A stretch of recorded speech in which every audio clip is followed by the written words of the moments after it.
Coming up, some injuries finally have the Nets making up some serious ground in the draft lottery standings, and one player at the center of trade speculation could further those efforts leading up to the deadline. I'll touch on all that and more after the theme music.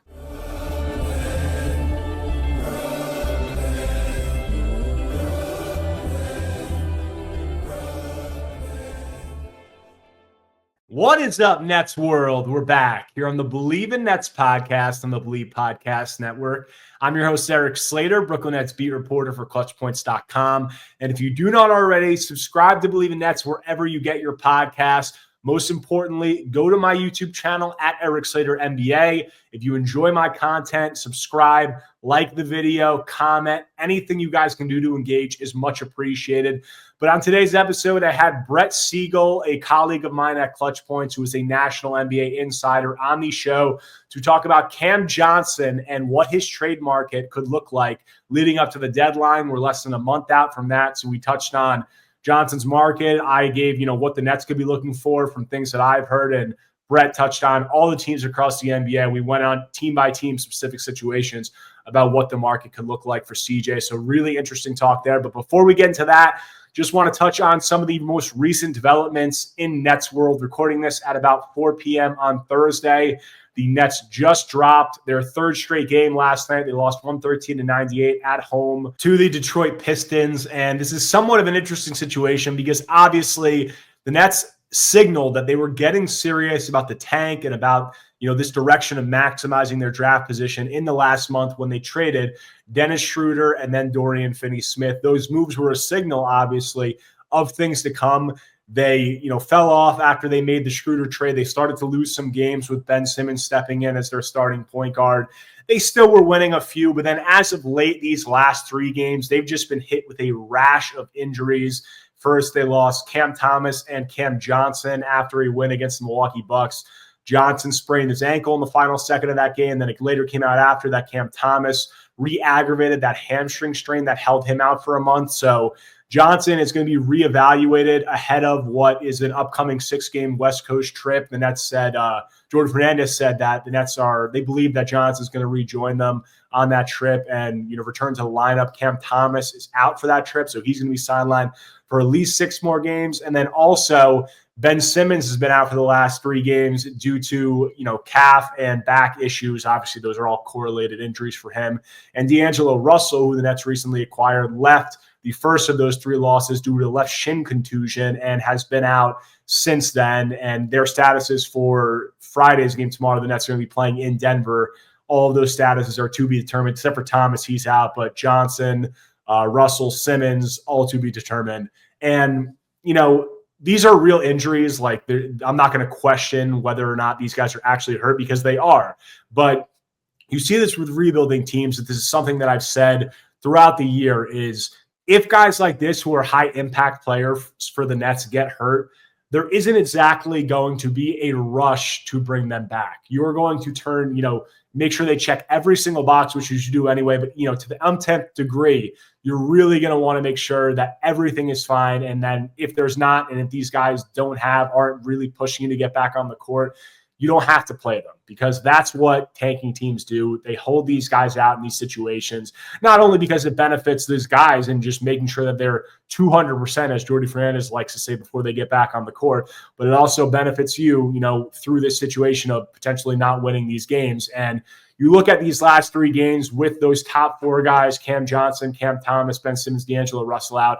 The Nets just have no ball handling and they can't generate any offense. They've averaged 97 points and 17 turnovers on 41% shooting from the field and 33% from 3 over these last 3 games. They're dead last in the NBA during that span. So it really is that simple. Like, the Nets do not have the guys to generate offense with all these guys out due to injuries. And, while these guys are going to come back from injuries, Johnson obviously is a trade candidate, but Thomas might be out for an extended period now. Like, he is out for an extended period. He's going to be out for these next 6 games, but this is now a re-aggravation of the same hamstring injury. So who knows how long he's going to be sidelined for. I think it's very realistic that he could be, this could be another month-long absence. That would not be surprising whatsoever. So you have Thomas out, but then these guys like Simmons and Russell are going to come back. So it's not going to look as bad as it has these last 3 games. But if the Nets move on from Johnson, if they're cautious with how they approach this Thomas injury, who knows? They could look to flip D'Angelo Russell the deadline, or,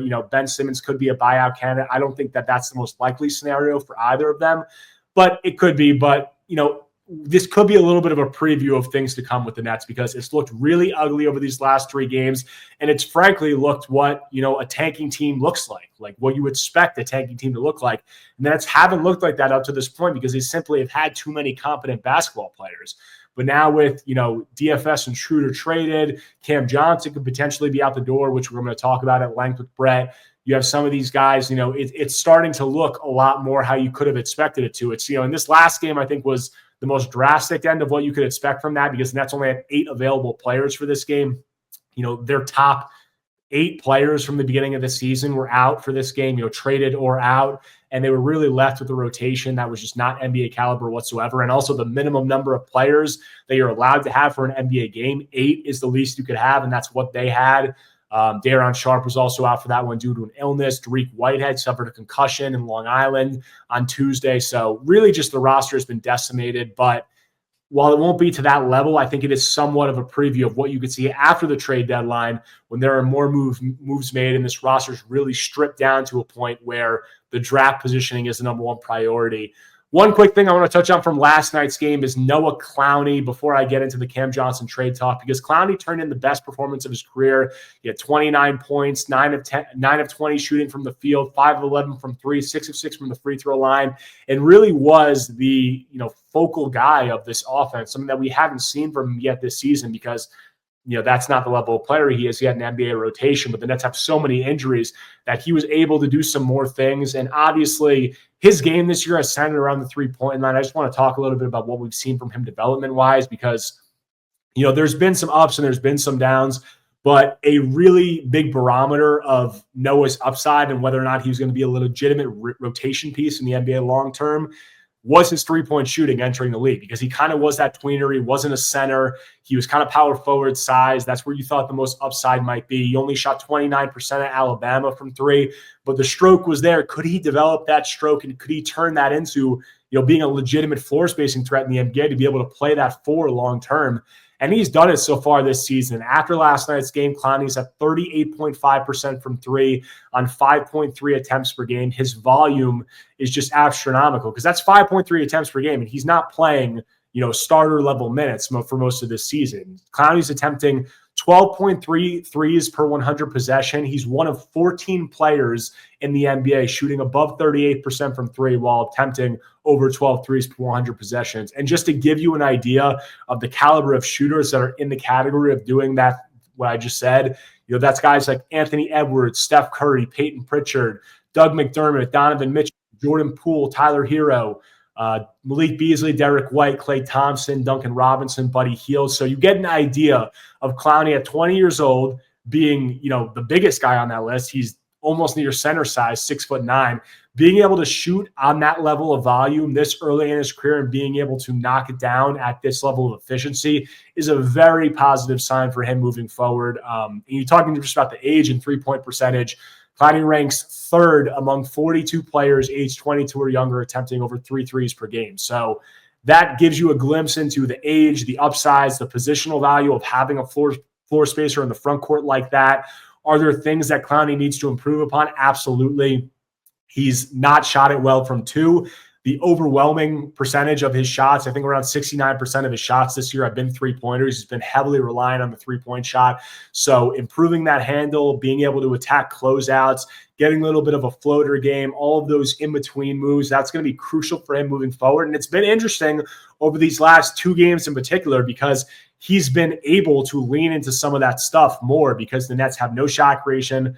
They frankly have no expectation to win these games. So he's been able to make some of those mistakes, and he's had some more leeway because the Nets just don't have any offensive creation. So I think it's been a good thing for him. I wrote a piece about it this morning. Go check that out on ClutchPoints.com. But I asked him about that, and he says that it's been helpful because he's been able to make some mistakes. And he's been able to do some things that maybe he hadn't early on in the season. So, I think some guys are going to get healthy and it's going to look different, but Clowney's 3-point shooting and his potential to maybe step into a role where he's able to make some more of those mistakes and able to try to do some more things as the season progresses, because the Nets are just stripping down this roster. I think that could be very beneficial to him moving forward. And, the Nets are a blank canvas. There's nobody who's penciled into this roster long-term, but in year one of a rebuild, I think Noah Clowney, a guy who's 20 years old and showing a concrete skill in this 3-point shooting to complement what we thought and what hopefully will be moving forward, a very competent defensive skill set that he has. I think it's a very interesting development, and I think that he'll be a very interesting piece for this Nets team long-term.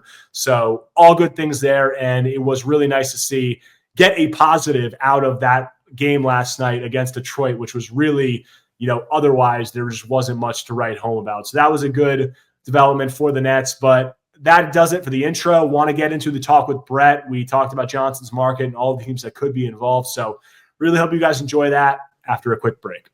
And I'm joined now by Brett Siegel, colleague of mine at ClutchPoints, who does a great job covering the NBA. And Brett, NBA trade season is upon us. We're less than a month away from the trade deadline. And if anything's clear across the NBA, I think it's that the Brooklyn Nets are open for business.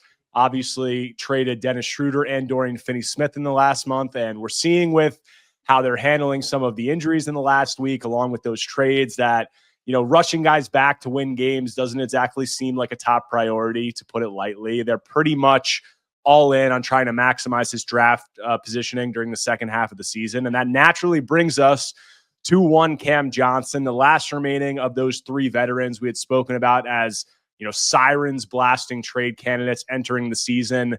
And you have sources obviously throughout the NBA. You've done some stuff on Cam recently. So just big picture trade landscape market for Cam Johnson. What's some of the latest on what you've been hearing? It's kind of funny because you lay it out as a big three, whereas some teams, they have a big three to contend. Well, the Nets have a big three to trade, and they already got rid of the first one to the Warriors with Dennis Schroeder. They got rid of the second one with Dorian Finney-Smith to the Lakers. So now where's that third one going to go?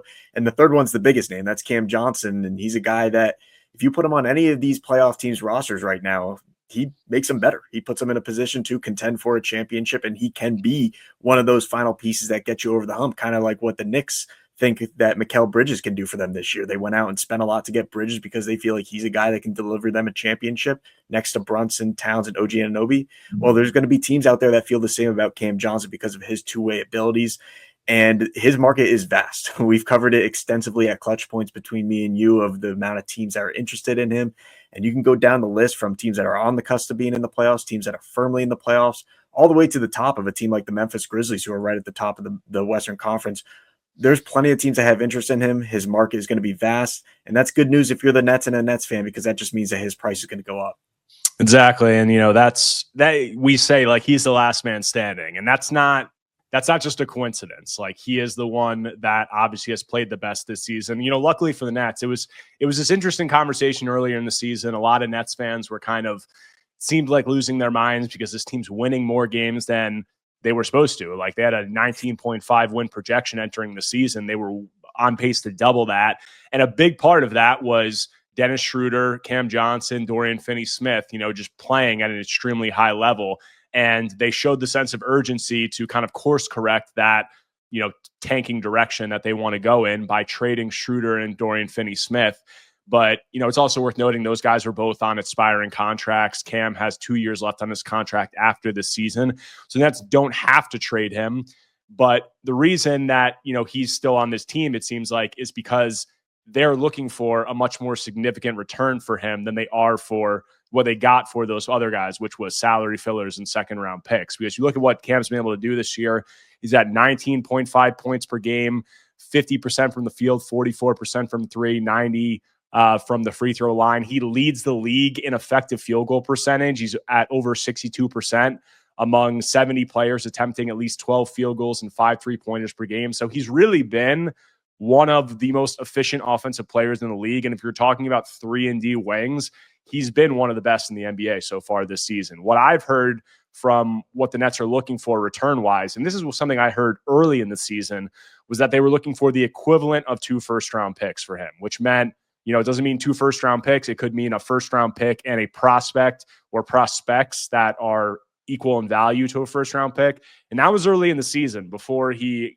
had a career best year up to this point. So that could even be more. Now, you talked about all the things that we've covered extensively about the teams that are involved. Who are some of the teams that you've heard, who could seriously be coming to the table in these coming weeks? Because things usually really start to heat up, like that week, 10 days before the trade deadline.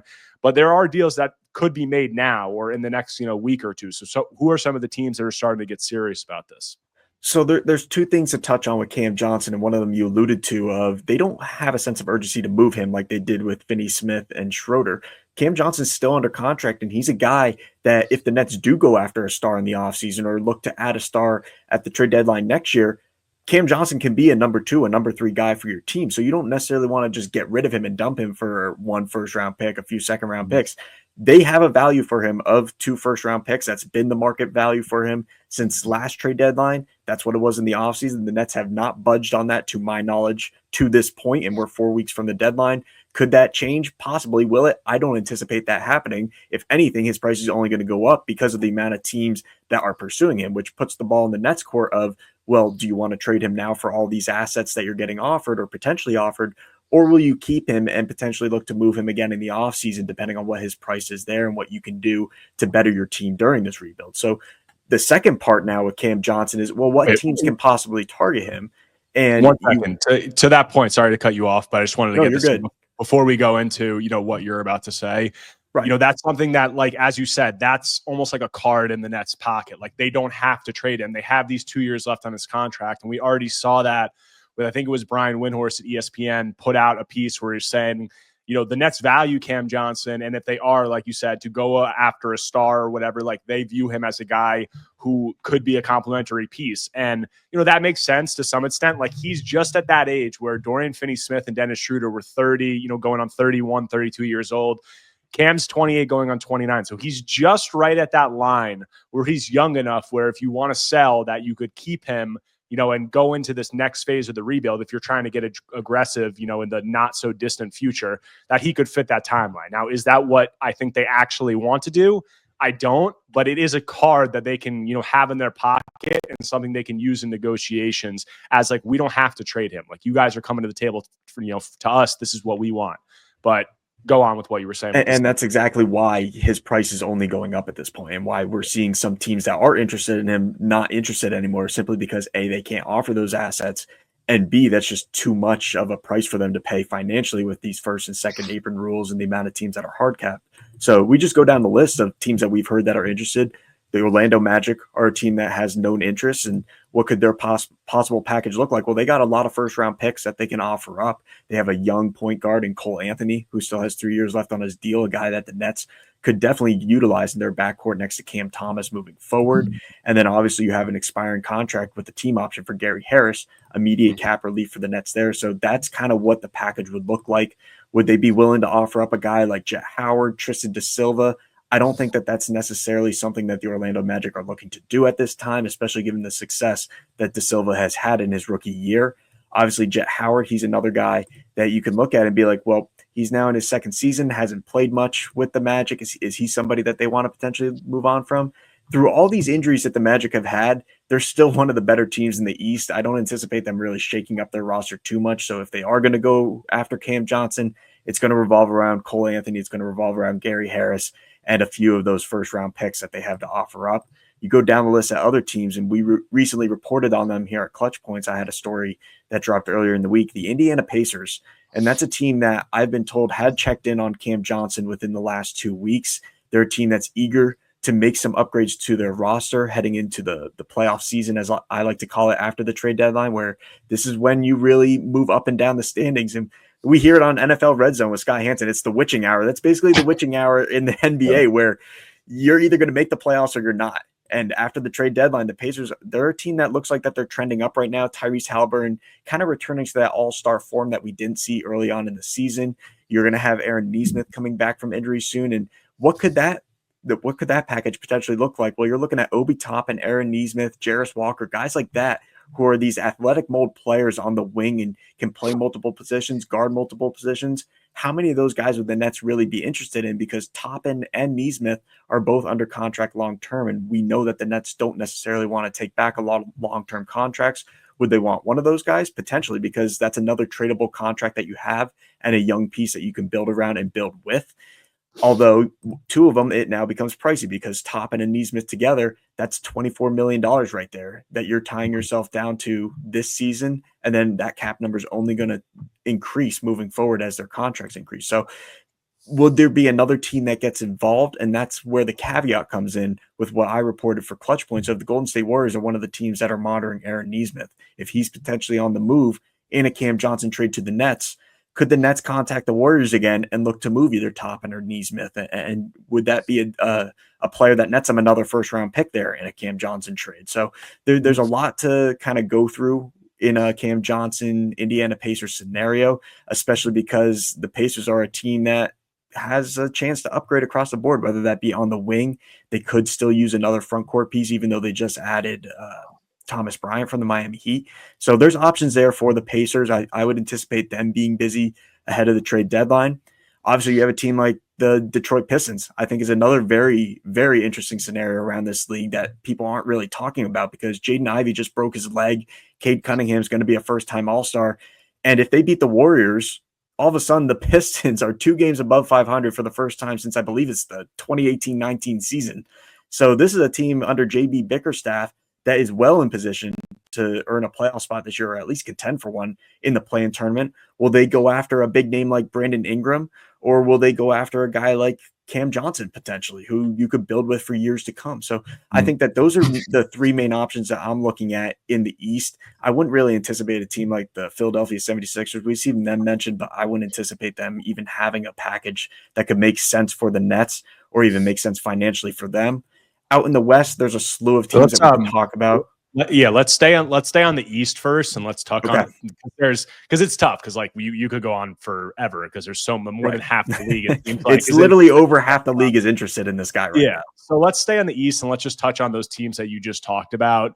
Pistons, interesting wild card you threw in there that I've not really thought about for Cam Johnson that much. But let's start with the Orlando Magic. Like I did a video, I think it was like 3 weeks ago now at this point, where I went through the most realistic suitors that I thought just made the most sense for Cam without any like sourcing or reporting, just speculatory what would make sense. The Magic were a team that I thought made a ton of sense, as a Cam Johnson suitor.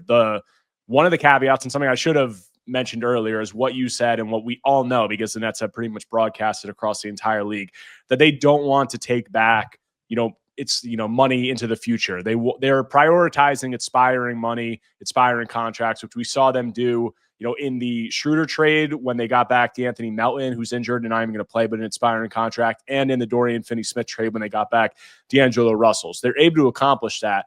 It becomes more interesting in a Cam Johnson trade because the return is, first of all, he makes more money, so you have to get to a bigger number to match his contract. So you just need more contracts. It's tough for people to have that much expiring salary. And also, you could be looking at players that, while they're not expiring, they have some value long-term. So, like that's another thing that factors into that. And I think we'll get into more of that with the Pacers. But the Magic, I think, are an interesting team. What you laid out was pretty much the exact package that I had. I said Cole Anthony and Gary Harris, that got you there money-wise. And then if they throw in 2 first-round picks, or they throw in 1 first-round pick and a young prospect, whether it be De Silva or Jed Howard, you don't know how the Nets value those guys. But like that makes sense for a Magic team that not only like at full strength is trying to take another step towards, really contending with the Cavs and the Celtics and these teams in the Eastern Conference. And also they're about to get Paolo Banchero back, but they have, Franz Wagner's out. They've been dealing with a lot of injuries. Cam's a guy who could come in and give them some much needed offense, so I think it makes a lot of sense there. But the thing about the Magic is they don't really make in-season trades. Like they, going back, like they're not a very active team on that front. So I don't know how much that would change, entering this deadline. You could make the argument that they haven't been this good, and they also have these injuries, which could add some urgency. But like maybe even just outside of Cam Johnson, what have you heard, or have you heard anything about their appetite to get involved in trades? Because they're a team that makes sense, but historically it's not something that they love to do, is make a big trade mid-season like this.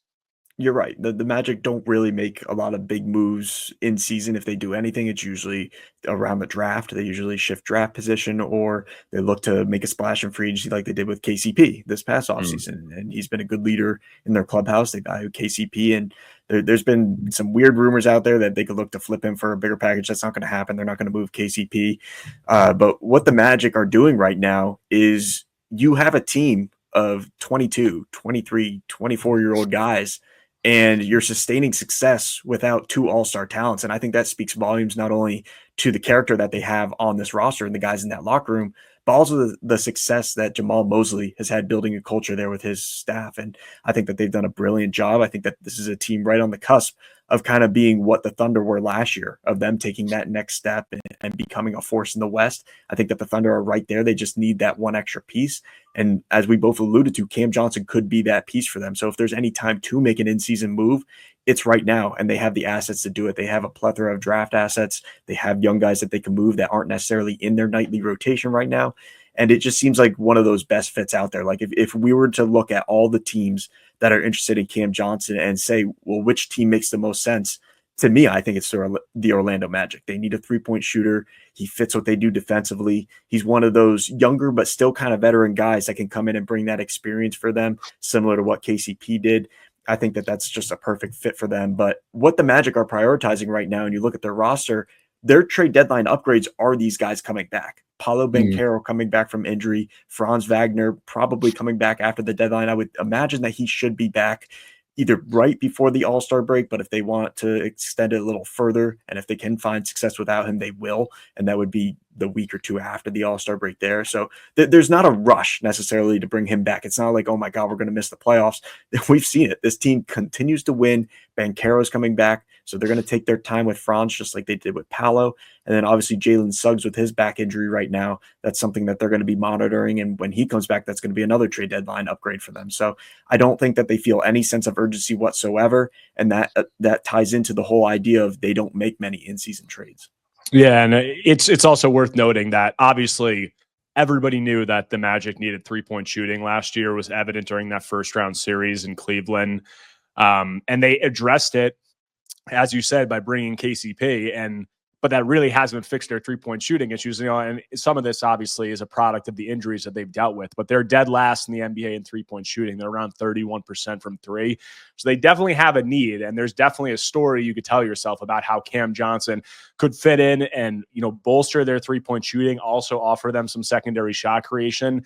And you could kind of go either way with the argument. Like you said, you could make the argument that they're sustaining success, miss all these injuries. So do you really need to make a move like this and cash in chips like that? Or do you just keep going and try to, get these guys back from injury and go like that? You could also make the argument that they're not in the tier of the, Celtics or the Cavaliers of those teams. So it might be a necessary move to put you over the top and really get you, or not over the top, but get you into that conversation. So you could go either way with the Magic there. From the Nets end, while they have the draft picks, they have the salary fillers, they have some young prospects, I know they have Denver's 2025 first this year, but if you're looking at teams that you want to bet against moving forward, the Magic would not be near the top of the list. So that kind of, could drive up the price of what how you're valuing their picks. If you don't think their picks are going to be good, that might make a deal. So while I think they make a lot of sense just from a team fit need, they have some of the pieces to get it done. I do think there's some things working against it both ways, where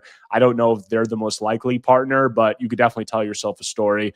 Let's move on to the Indiana Pacers, a team that I didn't have in my most likely trade suitors video and piece that I wrote a few weeks ago, mainly because they don't have the expiring salaries. I didn't know how they felt about some of these guys like Mathurin or, Nesmith or whoever you want to throw into that conversation.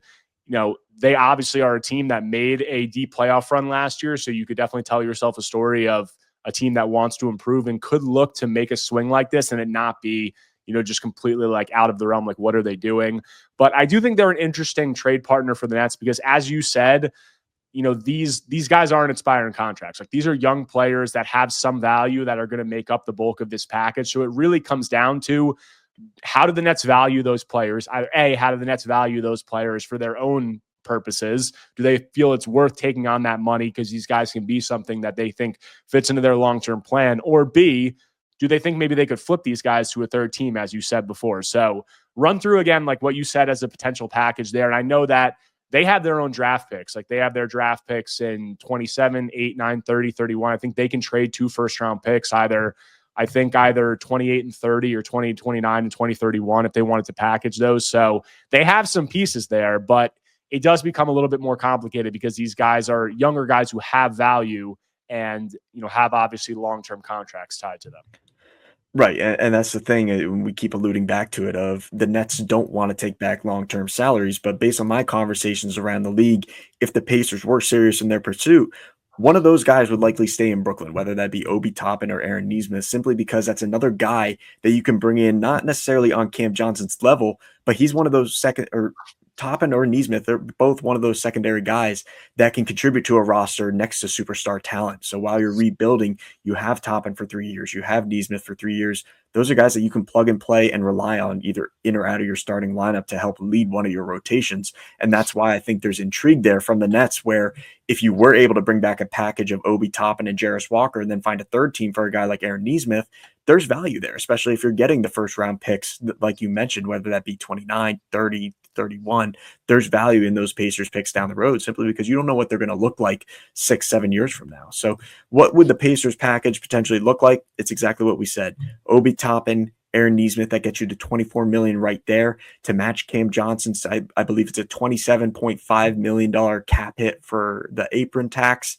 You're going to have to throw in another contract. Is that Jarris Walker? Would it potentially be a third team that you look to unload Isaiah Jackson? So the Pacers have options here of guys that they could potentially move. Isaiah Jackson is an expiring contract, out for the season with that torn Achilles. So that's kind of where the Pacers package would be at. I don't Bleav that Benedict Mathurin would be a player that they look to offer up, regardless of how interested the Nets would be there. There's plenty of teams that I'm sure would love to get their hands on Mathurin, a young athletic talent on the wing, two-way player on the rise, and a player that's definitely in the mix for most improved talent this year. If they had a most improved team in the NBA and you could add 5 guys to it, I would definitely throw Mathurin in that list of one of the most improved players. So the Nets would have interest there. Obviously, the Pacers wouldn't want to give him up, so that would then bring conversations to Jarris Walker, a guy that the Pacers haven't been willing to move over the years. He had a good showing in Summer League, and he's been good at times in the rotation for them. He's shown a lot of strengths and potential as a two-way wing, a guy that can potentially even play the power forward position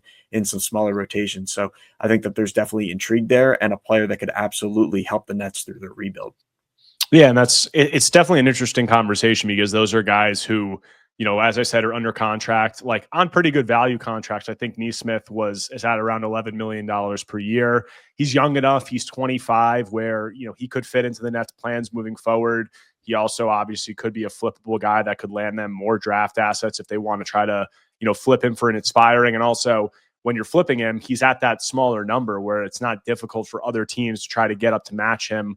Obviously Jarris Walker, a guy who has some draft pedigree, a younger guy who could, fit into the front court. The Nets obviously have some front court pieces, but with the Nets roster, something that I've said and is just clear is that nobody's penciled in long-term. Like, this is really not a blank canvas, but it's a canvas that moving forward, like, guys are going to have to earn their keep. And Sean Marks said it entering the season that he's looking for the next Nets. So, like, fit, it really isn't the biggest concern. It's obviously just upside, talent, long-term, play. How could these guys fit in? So, how much upside and long-term potential do these guys have? So the Pacers are definitely an interesting, option, because they have the draft assets. They have these younger guys who have some value either to the Nets or as flippable contracts. So that makes, a lot of sense, but it depends on how the Nets kind of value some of those guys. But let's touch on the Pistons quickly, like a fun wild card team that I haven't really heard mentioned. And I'm not surprised, because obviously, like, there's pressure to improve there and they want to finally make a playoff push for the first time in God knows how long, but would be a very aggressive move there. So is that anything you've heard source, or is that something that you think could just make sense? So that's just something that I look at, and you kind of raise an eyebrow to the Pistons, because you look at their roster, $14 million in cap space entering the trade deadline. You got a bunch of young guys. Jaden Ivey goes out. And I think that's where the intrigue kind of grows. Is before Ivey's injury, we weren't really looking at them as a team of, oh, they're going to go out and be buyers. They're going to add a bunch of talent. But Ivey goes out. They have this win streak now. They look pretty good. I think that they're better than some of the teams that have a better record than them. I would even go out on a limb to say that the Pistons are the 5th or 6th best team in the East right now, just based off the eye test. So can this team make upgrades to really escalate where they are in the East? Can you get another star or another key secondary guy next to Cade Cunningham? And you look at what they have to potentially deal with. Tim Hardaway Jr. is on an expiring $16 million deal. That checks off a box of what the Nets would be looking for with immediate cap space right there. They have young talents, a guy like Ron Holland II, who was just drafted in the first round this past year, 19-year-old with a lot of potential to grow on both ends of the floor. Another guy that we've talked about for the Nets of these athletic wings that they could really solidify their core rotation moving forward. I think that he's a guy that they would absolutely have intrigue in a potential Cam Johnson trade. Malik Beasley expiring $6 million contract. You have a smaller contract guard in Marcus Sasser, who's still on his rookie deal. And you have some draft assets with the Pistons. They own, I believe, almost all their first-round picks through 2031. I think the only one that they don't own is this year in 2025. I believe that they owe that to another team. So all these first-round picks, a guy like Ron Holland, Tim Hardaway Jr., maybe that's a potential package that we see come out, whether it be a week or a week and a half before the deadline. I wouldn't necessarily throw them in there with those teams that are going to be aggressive on the trade market to really go out and make an upgrade given Ivy's injury. But it's one of those situations that you're looking at teams who could potentially jump in here as a dark horse. Well, the Pistons have cap space. They're a young team on the rise, and they have assets to offer up. So I think that it's definitely worth talking about them, not only in regards to Cam Johnson, but potentially even a guy like Brandon Ingram. And that's for different reasons. And we're going to have some stories coming out on that on Clutch Points soon. Yeah, no, it makes sense there from that perspective. Like you said at the end there, where it gets a little, hazy is with the amount of teams that are going to be in on Cam Johnson. It would definitely be an aggressive eyebrow raising move. And for the Pistons and with the number of teams getting in there, are they going to be a team that's, seriously getting into that bidding as that price is potentially going up and up and up? I don't see it, but they could be another team who, if they come to the table, maybe the Nets could use as leverage, for their purposes and say, look, like this is another team that's in on it. We have these other teams that are willing to come in with these aggressive offers.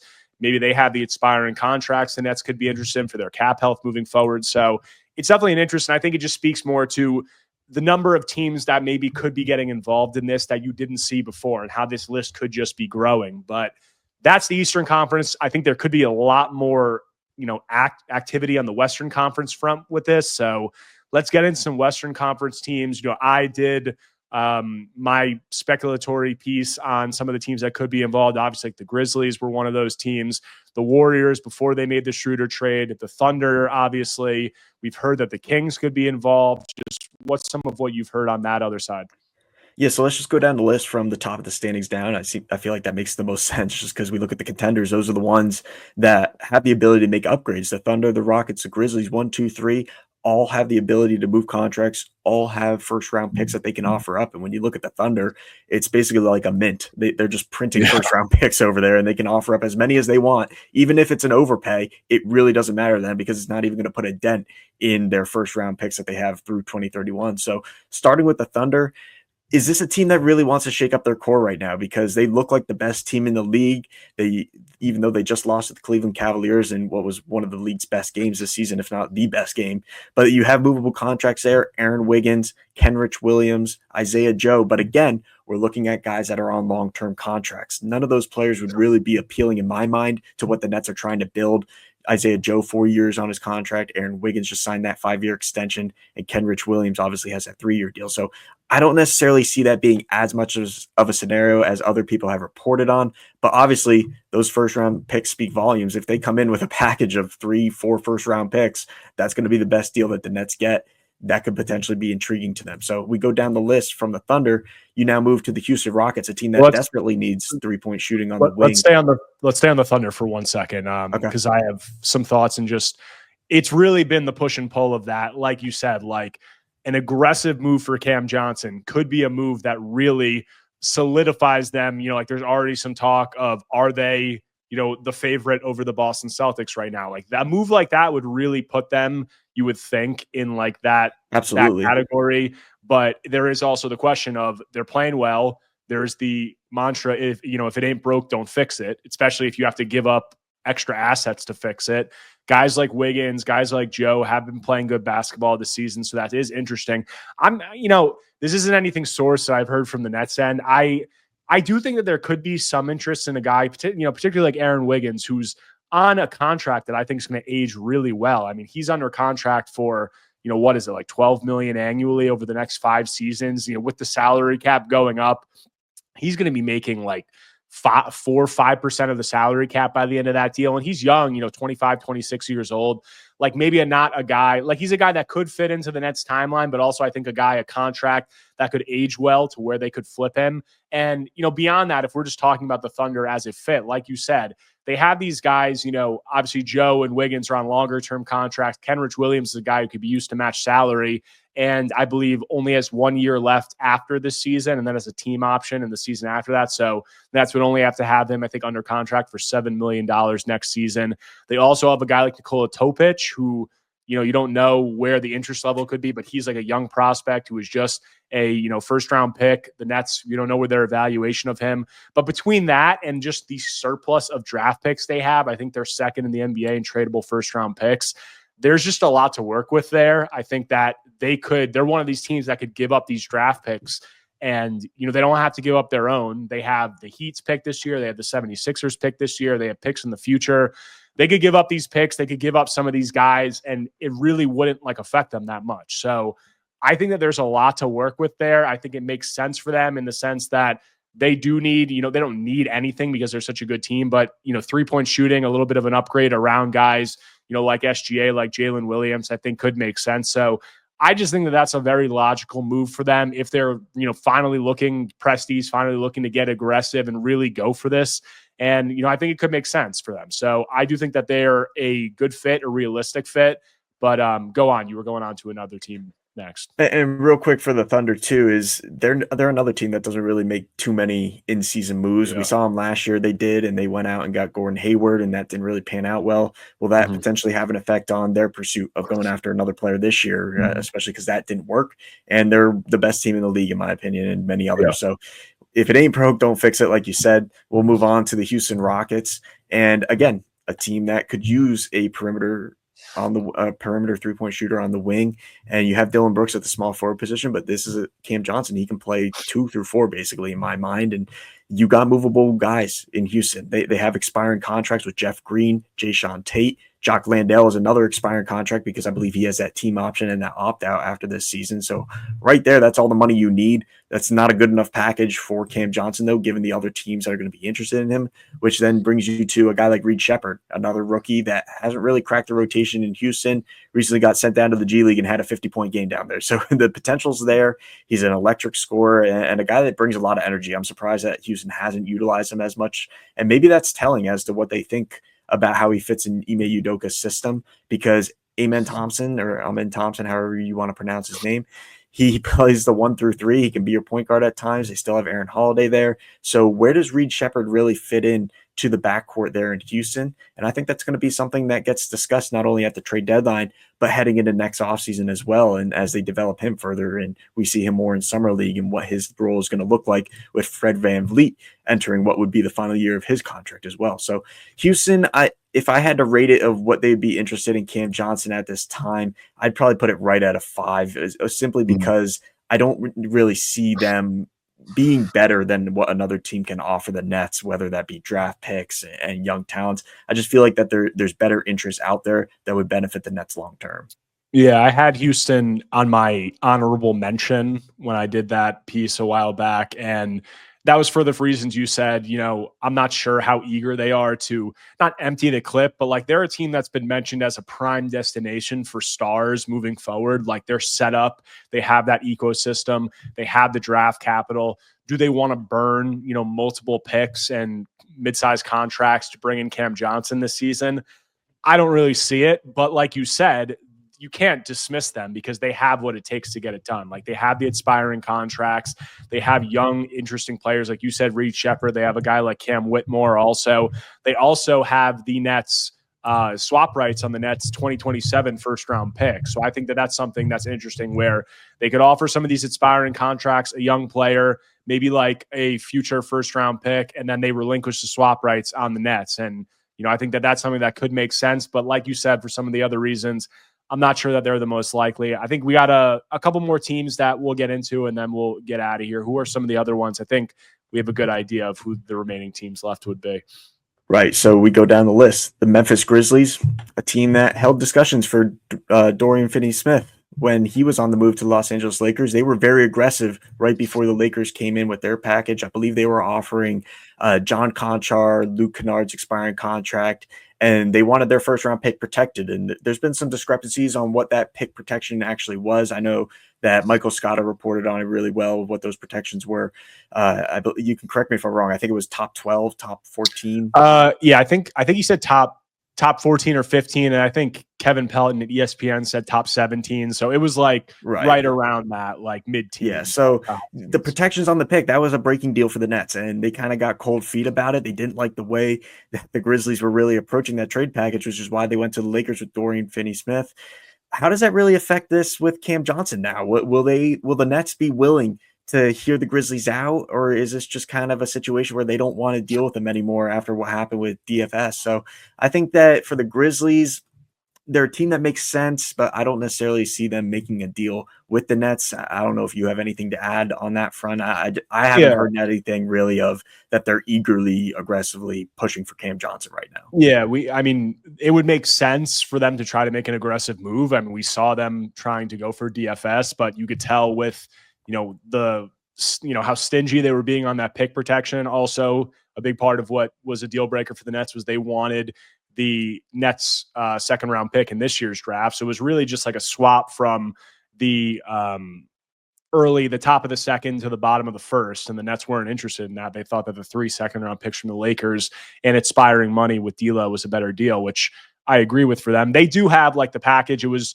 Luke Kennard and John Conchar. Kennard's expiring. Conchar's got the $6 million for the next, annually for the next 2 seasons. So like they have that. They also have Marcus Smart, obviously a guy who I'm not sure how much the Nets would have interest in. Not like he's not a playing fit for them. It's just that he's the salary matcher, but he's obviously under contract. I think at like 21 million next season. So I'm not sure there. They have draft picks. They have some of the mid-sized contracts, and they have a reason being at the top of the Western Conference and the top of the entire NBA right now to make a move like that. But I have heard, through some back channels that there was some sourness about how those trade negotiations with DFS ended and how the Nets ended up going to the Lakers there. So I'm not sure, whether a deal is going to materialize between those two teams so soon after that just happened. But you never know. But let's move on. I think Sacramento Kings, another team that we have to touch on because there's been some extensive reporting on them, and there's obviously been a lot of activity surrounding that organization as of late. So anything you're hearing with them? Yeah, Cam Johnson is definitely right at the top of their list. And I Bleav that Sam Amick of The Athletic has reported on that extensively about Cam Johnson being their top trade target. Everything that I've heard only backs that up, is that they want Cam Johnson there. He's got that they see as a clear upgrade over Kevin Huerter, and who would be included in this package going back to Brooklyn. So we look at, what can the Kings really offer up compared to what other teams? Because we talked about those teams in the East. They can offer up some pretty good packages, and the Nets would really benefit from what those teams in the East can offer. How could the Kings potentially outdo them? Well, you have Kevin Huerter, $16.8 million, and then going into the final year of his contract next season, I Bleav he goes up to just under $18 million, and that would be an expiring contract next season. You have Trey Lyles, $8 million expiring this year. You have a rookie guard that just came back, a two-way guard in Devin Carter, who the Nets have had interest in dating back to the pre-draft process. So those 3 guys there, that gets you to what you need for Cam Johnson. And then obviously, will the Kings be willing to offer up any of their first round picks? Because they haven't traded any of them really, other than that Spurs pick in 2031. The Spurs have the rights to swap first round picks there, but they own 26 through them, and they can be aggressive for Cam Johnson. They can offer 2 unprotected first round picks if they wanted, move Huerter, move Trey Lyles, potentially move Devin Carter. I don't necessarily know if they're eager to do that, but if that's what it would take and they really want Cam Johnson, I think that they would be willing to do it. That's interesting to me because I did not have the Kings as one of my teams. And like, I knew that Cam would fill a need for them, but my logic behind it was I didn't think they were in any position to give up significant assets for Cam Johnson. And, after their recent coaching change, it's a position that I still hold. I don't think that this is a team, given where they finished last year, given where they're at this year. I know they're on this 5-game winning streak right now against not the strongest level of competition, but the uncertainty with De'Aaron Fox, like they just don't seem like a team who I think is in a position to be giving up significant assets. And, as has been reported, as you just said, and Amick has said, there's been some, trepidation about including Devin Carter, their future first-round picks. Are they going to include a pick and Carter? Do they want to do that? I'm not sure. If they are willing to do that, and if there are teams that you're looking to bet against in the NBA, if you're getting an unprotected future first-round pick from the Kings, like that's a very nice deal for the Nets, a team that I would, take plenty of stock betting against. I think that would be a great move for the Nets. But as these prices potentially go up, are the Kings that serious about it? I'm not sure. It seems like right now, like from the reporting, that they've had, not substantial talks, but they've come to the table with legitimate interest. So we'll see. I think that it's a move that, if they're seriously coming to the table with future unprotected first-round picks, if they can get it to the Nets could get it to a future unprotected first-round pick and Devin Carter plus the salary fillers, I would seriously consider that if I were the Nets, because that is a team that you don't know where they're going to be at with Fox. You don't know where they're going to be at with their coaching situation. Not the most well-run team historically in the NBA. So that would make a lot of sense. I'm just skeptical that, I'm skeptical from my end that it makes any sense for the Kings to do something like that right now. Maybe they can talk themselves into it. Who knows? But we'll see moving forward. That's I'm with you on that. Like outside of the whole reporting aspect of them being interested in it from a personal standpoint, looking at it, I don't think it makes much sense for the Kings, because how much of an upgrade really is Cam Johnson for you? Like, yes, he's a great player, but is he going to take you from outside the play-in picture to all of a sudden being a top 6 seed in the West? And now you're tying yourself down with those first round picks that you have to trade, and the uncertainty of Fox, like you mentioned, of, well, is he going to sign his extension or is he going to ask out in the offseason? I think that there's just way too many question marks to really go all in at this point for him. Yeah. And that's pretty much it. The last team that I had on my prior video and piece that I did was the San Antonio Spurs. And I'm not sure what level of interest there would be, but my logic behind it was, anytime you got a guy like Victor Wembanyama, there's always urgency to improve around a player like that, especially given what an elite level he's playing at this year. They have the most tradable first-round picks in the league. They have a guy in Harrison Barnes who has 1 year left on his contract after this year, but his money pretty much gets you all the way there. I'm not sure if you have any opinions on that, but just something that, like, there is some framework of a structure there that could make sense. Sure. I haven't personally heard anything to report on the Spurs' interest and if they're going to be pursuing Cam Johnson. But when you look at their roster and what they need, Cam Johnson is a guy that would make a lot of sense. He fits kind of that age range of the players that they have outside of Wembanyama. But you look at Devin Vassell, Keldon Johnson, 24, 25, and then you had Cam Johnson, who's 27 years old. So he fits in there with the type of style that they're building. Harrison Barnes' contract gets you there, along with Trey Jones, who's on an expiring deal, who could be a potential point guard that the Nets look at and see value in moving forward on a potential 2-3 year deal at a cheaper salary, a team-friendly deal. So I think that the Spurs absolutely have the assets to make a deal. Now, what does the future look like for the Spurs in the immediate future heading towards the trade deadline? I wouldn't anticipate them necessarily making a big move. I think that they're going to address where they're at in the offseason, especially because then Harrison Barnes becomes an expiring contract. You have Trey Jones as a potential sign and trade guy. You have Zach Collins, who's going to be on a slightly less deal there with less years.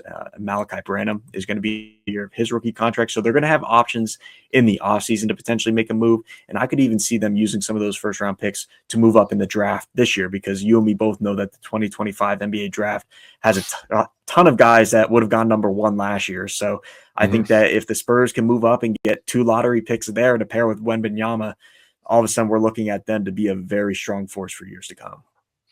Definitely. Brett, appreciate you coming on. Do a great job covering the NBA. And obviously the Nets are going to be very active on the trade front. Cam Johnson is going to dominate a lot of these conversations. So I'm sure that we'll hear a lot more great reporting from you, and we'll try to circle back before the deadline and maybe talk a little bit more about this. But appreciate you taking the time, man.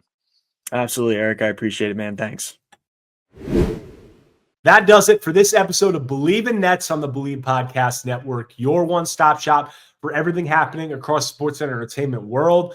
Hope you guys enjoyed the talk with Brett. I think we touched on a lot of great stuff involving Cam and what the market and the landscape around the league can be. If you guys enjoy this podcast, subscribe wherever you get your podcasts. More importantly, as I said at the top, go to my YouTube channel at Erik Slater NBA.